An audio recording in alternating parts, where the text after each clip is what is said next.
দর্শক শ্রোতা, নদীমাতৃক দেশ হচ্ছে বাংলাদেশ। এই নদীমাতৃক বাংলাদেশে অন্যান্য ঋতুর তুলনায় বিশেষ করে বর্ষা ঋতু মাছ ধরার মৌসুম হিসেবে পরিচিত। কারণ এই সময় বাংলাদেশের খাল, বিল, নদী নালা, ডোবা কিন্তু পানিতে পরিপূর্ণ থাকে। আর এই পানিতে পরিপূর্ণ হওয়ার কারণে মাছের দেখা পাওয়া যায়। আর বাঙালিকে তো বলা হয় মাছে ভাতে বাঙালি।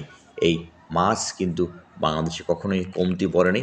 বাংলাদেশ বিশ্বের অন্যতম মাছ উৎপাদনকারী একটি দেশ।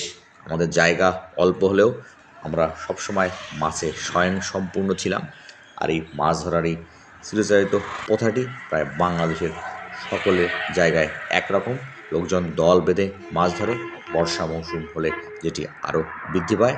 আর যে জায়গাটিতে রয়েছি এটি হচ্ছে কক্সবাজার চট্টগ্রাম রোডের কোনো একটি স্থান, যেখানে বন্যার পানিতে মাছ ধরা চলছে। গত কয়েকদিনের বৃষ্টির ফলে এখানে পানি দেখা দিয়েছে, পাহাড়ি ঢল নেমেছে, যার ফলে মাছের কিন্তু প্রাচুর্যতা বৃদ্ধি পেয়েছে। এক সময় আমি এভাবে মাছ ধরেছি। আসলে মাছ ধরা একটি নেশা, একটি শখ। এই শখটি যার মধ্যে থাকে সে আসলে কখনো স্থির থাকতে পারে না। দর্শক শ্রোতা, আমি আসলে আপনাদেরকে চেষ্টা করছি গ্রাম বাংলার ঐতিহ্য, বিভিন্ন ধরনের পাহাড়ি দৃশ্য, খাবার সামগ্রী আমার ভিডিওতে তুলে ধরার জন্য। আশা করছি আপনারা আমার ভিডিওগুলো দেখবেন, ভালো লাগলে লাইক করবেন, ফলো করবেন।